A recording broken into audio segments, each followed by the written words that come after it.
Hi, I'm Jay McDonald, President of the Fraternal Order of Police of Ohio, and I want to welcome you to another video newsletter. I have some important legislative updates to share with you, and I'm going to start with Senate Bill 56. That's marijuana legislation that's currently in a conference committee. It's passed the House, it's passed the Senate in a different version, and the conference committee is where they work out the differences before final passage of the bill. And it's in this bill that we're trying to get post-traumatic stress legislation funded by taxes on adult use recreational marijuana in the state of Ohio. It's extremely important that you make your voice heard by reaching out to the leadership of the House and the Senate, Speaker Matt Huffman and Senate President Rob McCauley, and your state representative and your state senator.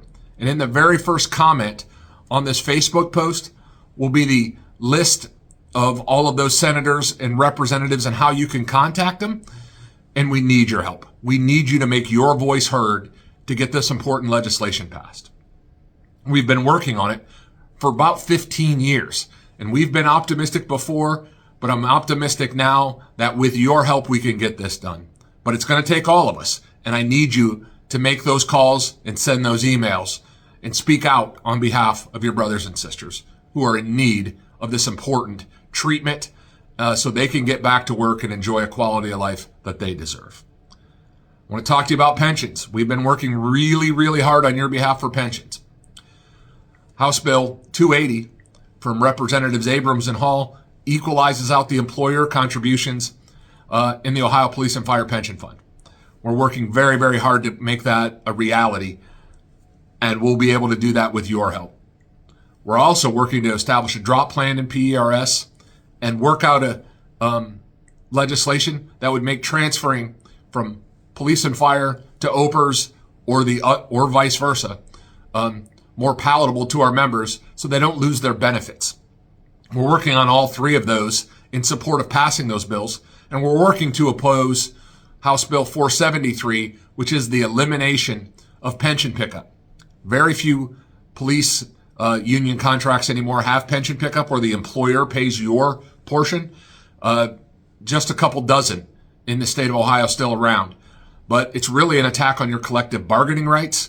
And I don't think the state of Ohio has any business at the table talking about or prohibiting what you and your employer can talk about in your benefit package. So we oppose that bill.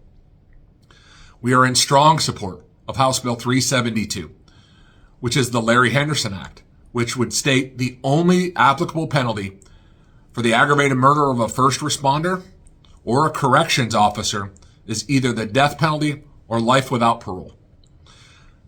We couldn't be in stronger support of any piece of legislation than we are in this. It's an important part of our Protect Ohio Police initiative to hold violent criminals accountable.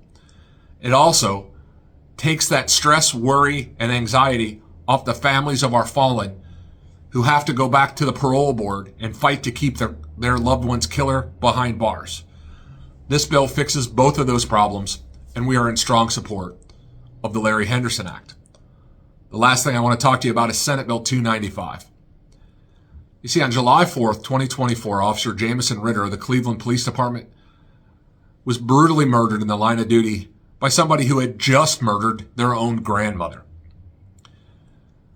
He was found to be incompetent and unable to stand trial.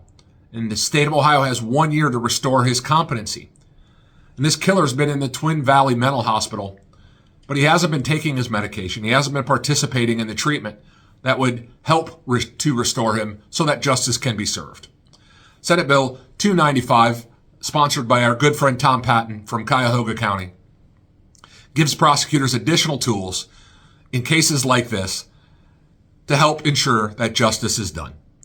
And we're working side by side with the Ritter family and others to pass this bill before we run out of time in February. So with that legislative update, I want to make sure to tell you, with Thanksgiving and the Christmas holidays approaching, that you stay safe, that you wear your vest, you wear your seatbelt, and you lean into your tactics and your training. Because it's been a violent, deadly year in Ohio already, with 4 of our brothers and sisters killed in the line of duty and at least 14 others shot. while protecting and serving their communities in the state of Ohio in 2025 alone. So I'm asking you to do everything you can to maintain your safety and the safety of those who work alongside of you. So God bless you. God bless the Fraternal Order of Police. And until I see you again, please stay safe.